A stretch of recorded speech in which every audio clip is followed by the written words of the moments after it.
Hello, everyone. Welcome back on Thursday Queen Exchange, which is a platform of a LinkedIn series where we exchange thoughts, ideas, and insights of experts across industries.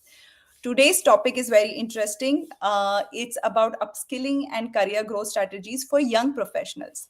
Why it is interesting also is because we have young Palakh Khanna with us, who actually is going to share her journey. She's achieved so much in her career already. She's 20, she's a social entrepreneur, she's a LinkedIn content creator with over 60,000 followers, and she's the founder of Break.The.Ice. Palak, can you just share more details about yourself, your journey, and how you've achieved so much in such a young age? That's such a sweet introduction. Thank you so much, Neha ma'am. I think for everybody who's listening, I am Palak. I am a 20-year-old. I try to call myself a social entrepreneur because I'm working passionately for a social cause, which is through my organization, Break the Ice. We're working towards literally breaking the ice about taboo topics amongst the youth and for the youth. And along with that, I'm also someone who's very passionate about working on SDG 4, which is quality education for all. And all of my initiatives across various areas comes down to providing quality education to everyone. So I think that's something that I wanted to highlight through, my entire journey. Surprisingly, when someone says, talk about your journey, mine has been very unique. I have been one of the biggest introverts you would ever meet until class 11th. And the pandemic happened. I had this moment where I thought we need to really talk about taboo topics. Ultimately landed up on LinkedIn, started writing because again, I was an introvert. So writing my thoughts was much easier than talking about them. And fast forward to today, I have talked on a lot of stages and realized maybe I was only lacking that self confidence that I needed to maybe get out of my comfort zone. So that's been my journey and really excited for this conversation. Wow, Palak, it's very impressive. And thanks for bringing out the part where why you need to actually have the confidence to actually come out there and talk about your journey, right? So, we at Queen also have a women audience who is either wanting to start their careers, so they are fresh graduates, or wanting to restart or advance in their careers. So, this is really inspirational for freshers who are looking to join workforce, or who are still figuring out on what they really want to do and get upskilled. So Palak, that's really great and inspiring as well for everybody who's watching. Now getting into the topic, right? So we are talking about definitely about taboo issues, and one of them that, as you highlighted, is also about women who are not confident and wanting to do something. So could you just share more in terms of your experience? You've been working with various countries as well on this, so I would love to hear more from you. Definitely. I think the core reason for that is because women aren't, there's a stigma attached to women in workplaces, right? I think I've talked about this at so many places that it's this inner realization that you need to have that, okay, this is it. If I want to be someone who wants to explore maybe professional life, I will be able to do it. I think that's that inner confidence that you need, number one. Secondly, you really need to upskill yourself. I know the topic for today was growth and upskilling. And I think upskilling across ages is very, very significant. So even if you're someone, firstly, we don't do ageism with careers. Let's not say that, you're a 40, 45-year-old who can't come back to jobs. Why not? If you have the skills and if you're ready to upskill, I think you can own your spaces. So I think, I think that it's that firstly that mindset that really needs to shift, and then that will happen from yourself first. You won't be able to change a lot of mindsets across like verticals, but I think you have to start with yourself so that at least you can highlight, I know my job, I'm good at my job, so that other people also see, that yeah, she has potential. And upskilling, like I was saying, is incredibly important. So pick up one skill which is doing very well in the current age. For example, AI. Learn through courses and learn through experts and just become a sort of expert in the field so that even if the ageism comes in your industry, and you can highlight that, listen, AI is trending, I'm a master in it and I need to explore it. I think, and that will help you like stand out of the crowd. So yeah, I think that's my contribution to that. Totally. I think you answered my next question in terms of skilling and upskilling, right? So it is very important for young professionals as well to bridge that gap. So AI, as you mentioned, is a one trending skill that everybody, I think, needs to be aware of, at least uh, figure out on how it works, and maybe take up a course if you are currently studying or looking for a job. Are there any other upskilling trends that you may recommend, since you have that reach within the network, you know? Absolutely. I think AI again is something which has a lot of departments. So definitely explore that. A lot of people are assuming that AI is very, very limited to just, one aspect of maybe chat GBT, maybe Web3. But I think AI has a lot of things under it. So if you're someone who's interested in that, explore that. I think one thing which is also doing very well currently is sustainability. And of course, I am someone who's a very passionate environmentalist. So I've realized that there has to be more conversations around sustainability and green practices. So if you are someone who's maybe inclined towards the environment, also learn more about that. Do some courses on sustainability, and understand maybe in your existing company how can you create more changes in terms of better green practices, and actually not on paper but also practical implementation of that, because I know that a lot of people say that they are embracing eco-friendly initiatives but they aren't. So understand how you can do that, and maybe you can even lead a project under your organization running those green practices. And one last thing is soft skills. I think that's a trending topic currently, which is, it deserves to be one, because I know that a lot of people don't even talk about it, and they didn't used to talk about it for, when I was an introvert, nobody used to talk about communication skills. I've realized that. I think currently people are realizing that hard skills are very important for you to excel, but soft skills will ensure that you excel for a longer period of time. So if you're someone who's looking to like develop soft skills, that will happen excellently through courses and LinkedIn and networking. I think problem solving, communication, and leadership. I think focus on those three and try to enhance yourself. So I think, yeah, those are the trends. I think you've literally covered it in terms of what kind of skills, even tech skills, agreed it's required, but definitely soft skills is one thing that is also equally Absolutely. important. And like you mentioned, networking, right? Um, Actually, I'll get a little more specific in terms of, because you have, like you said, during pandemic, you probably networked being in lockdown. So Mhm. how about you share your journey on importance of networking and how it worked for you? Maybe that will also inspire young professionals to figure in terms Mhm. of how they can do it themselves. Correct. I think number one, networking is extremely important. I tell this to every student also that I meet, even in my own college, that for people who are not talking about networking, you are losing out, because networking isn't just for jobs. It's for your personal development. It's also to get the right kind of mentorship to ultimately get those jobs. So a lot of people assume that networking is you reach out to someone randomly on LinkedIn and say, "Hi, I need a job." Hey, that does not work. And I see so many DMs like that every day. And I've told people that firstly, I may not be able to help you. And secondly, this is not the correct way to even reach out to a professional. Right. Networking is actually building a connection. So if, for example, you take LinkedIn, since that's like the number one networking platform, I've explored networking on LinkedIn and I've realized the best way to do that is choose 10 people in your industry that you really want to connect with. Your ultimate goal can be getting a job. I get that. Everybody wants, something out of that connection. But don't make it that obvious. Try to also be involved in actually building that connection with them. Just reach out to them with, why are you reaching out? Why do you only want to reach out to them? What is something in them that has attracted you to actually reach out to them for mentorship or guidance or even building a connection on LinkedIn? And number three, how can you collaborate with them? So is it that I'm reaching out to you so that you could be my mentor for this role? Anything and everything, define it. Because when people read your message, they should know what next. If I reply to this message, what next? And I've done this. I think it's worked out pretty well for me. I reach out to so many people every day and I'm like, you are inspiring. We need to connect. So simple as that. I think try that out.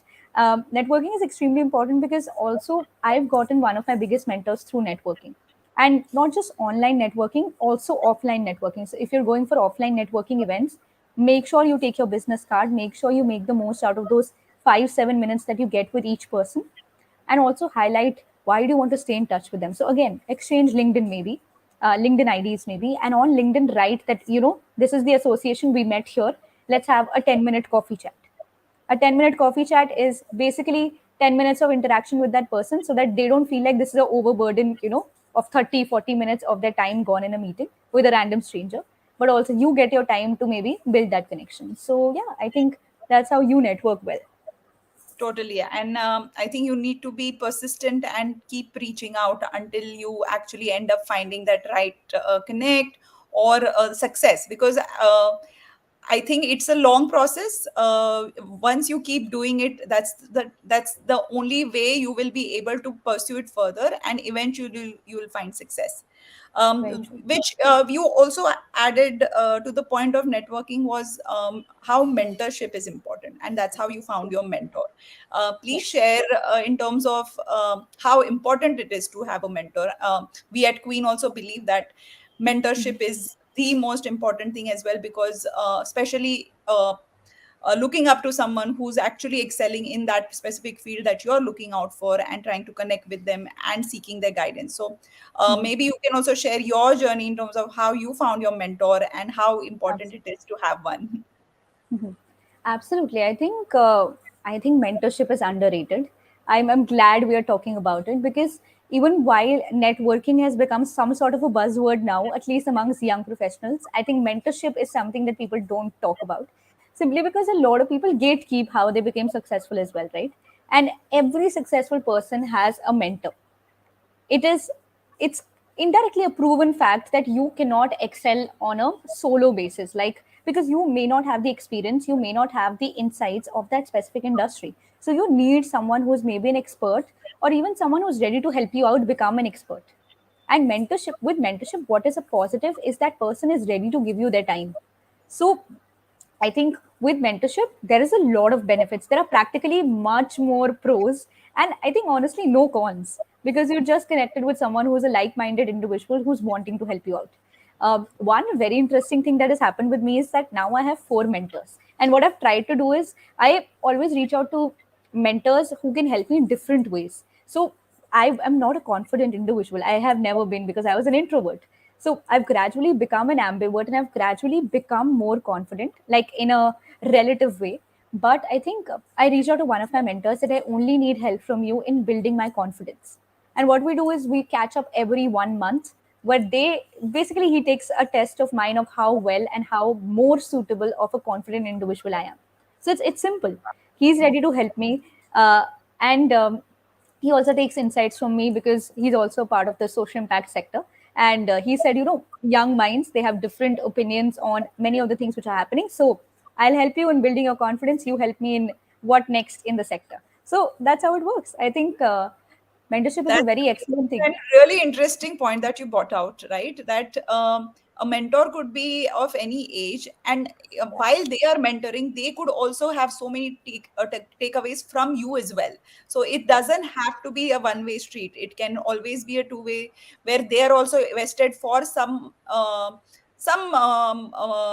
not something that they would be keen to learn from you as well. Yeah. Yes, Uh, absolutely. That happens always. And I think that also makes you more confident when you're reaching out to more mentors. Because initially I used to feel very guilty of taking someone's time. But my mentors have reassured me that, hey, this is not a waste of time for me. I'm also learning from you, because you're from a different generation. So your ideas are very different from mine. So in that sense, that generation gap is actually helping in learning about both of us. So, and one very important thing that a mentor can help you in is giving you feedback of where you are going wrong. So again, when you're selecting your mentor, you need to be very aware of, firstly, this person is from your industry or some industry that you want to be a part of. As a young professional, if it's IT, choose someone who knows about IT, has experience in it, so that they can guide you in the right manner. And be very, very open to criticism, because they are people who are experienced and they also want the good for you.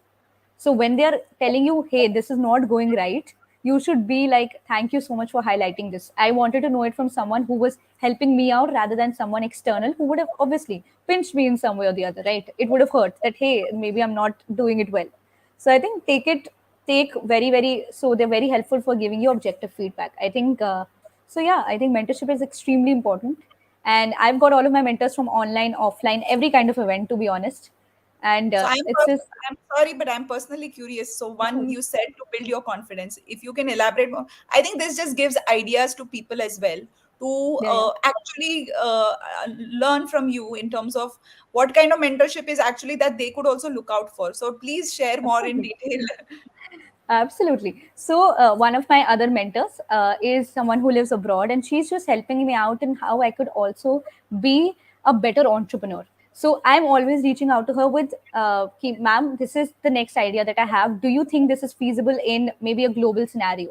So with my organization, whenever we are creating, whenever we're brainstorming with the team, she's the first person I reach out to with, this is the idea I have. I want your suggestions on how we can reach out to more people. And if this is implementable in the long run, with also impact being generated. We just don't want to have events, right? We want that impact to be converted.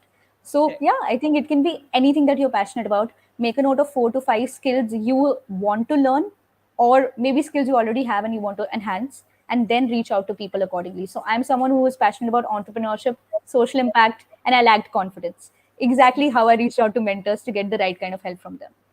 Well, your mentors have really done a great job, or you do not lack any of what you say. So, I think you should give that much credit to yourself as well. And that's the inspiration as well, that which everybody needs to draw from, right? That we have so much to learn from each other, and how we can do from even from mentors or from any speaker sessions or individuals who are around us. So, thanks for sharing those details. Now, in terms of getting into specific industries, social impact is something that you are very much focused on. So I would rather know a little more in detail, because when you are doing something for a cause, I think it definitely gives you a better outcome. And if you are doing it for a purpose, you are more likely to succeed. So I would love to know more in terms of what are the options if individuals or young professionals really want to start something within social impact, or where they want to make that positive impact within the community. What would you suggest? Absolutely. I think there are massive amount of opportunities in every sector. For social impact, you can either start your own venture if you feel like you want to lead something which can create impact. So if you're someone who's maybe interested in entrepreneurship, wants to explore it, combine it with social impact. That's how you become a social entrepreneur, like I was mentioning initially. So social entrepreneurship can be your one way of exploring impact, exploring the issues that you want to raise through your venture. Another way can be being a part of initiatives like those. So, if you're someone who maybe is very passionate about social impact but doesn't see a career out of it, what you could do is explore some other industry that you're interested in, have a full-time job, and then maybe volunteers a few hours for creating that social impact or being a part of an initiative that is for working for a social cause. I've seen so many young professionals doing that, and of course there's a whole lot of time management. Won't say it's easy at all, but it's also something that you're doing out of your passion, so you want to give it your time. And when you're working out of passion, you don't really think of that time barriers. So yeah, I've seen a lot of people also get involved in the social impact industry like that. Again, number three could be then getting involved in organizations that are maybe concentrating on social impact in itself. So not just volunteering, being a part of those organizations. And there are a large amount of organizations like that which are mainstream and working towards various social causes. So one search whichever sustainable development goal you are passionate about. So SDGs, sustainable development goals, are closely working on social impact. All each one of them is concentrated on one aspect of a social issue. Choose one or two of those which you are passionate about, and then research about companies that are solely working on them. And that way, that kind of a research will ensure that you're also applying to companies that you're very passionate about working towards. Because if you're passionate about the cause, you will be very excited about working for it. So yeah, I think, and again, when you're doing that research, use LinkedIn. Don't technically use Google, because I feel like when you're using LinkedIn, those SDGs would be defined very clearly, because a lot of companies do that today. Even for Break.The.Ice, we highlight that we are working on SDG 4, 5, and 13. So if you're interested, be a part of it. So similar like that, a lot of companies are doing that. So I think be clear on that and then research. Totally. And I think young professionals definitely need to, even though they don't have a work experience or past record of jobs, They need to be on LinkedIn. It's fine to mention your college related work or whatever activities you may have done, but that's also a very important aspect that needs to be covered and useful for networking. You never know what part of your experience from college may be appreciated by someone who's looking out for Very similar skills.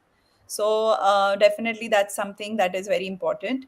Now I think we're almost coming close to the end of the session, but one last question before we wrap up is, if you had to give practical tips to young professionals on how they can skill and how they can find their own career path, what would they be? If you can just list three tips for them. That's a great question. I'm actually thinking of how do I give three tips that they take away, from this session. Number one, I think we've talked about this throughout.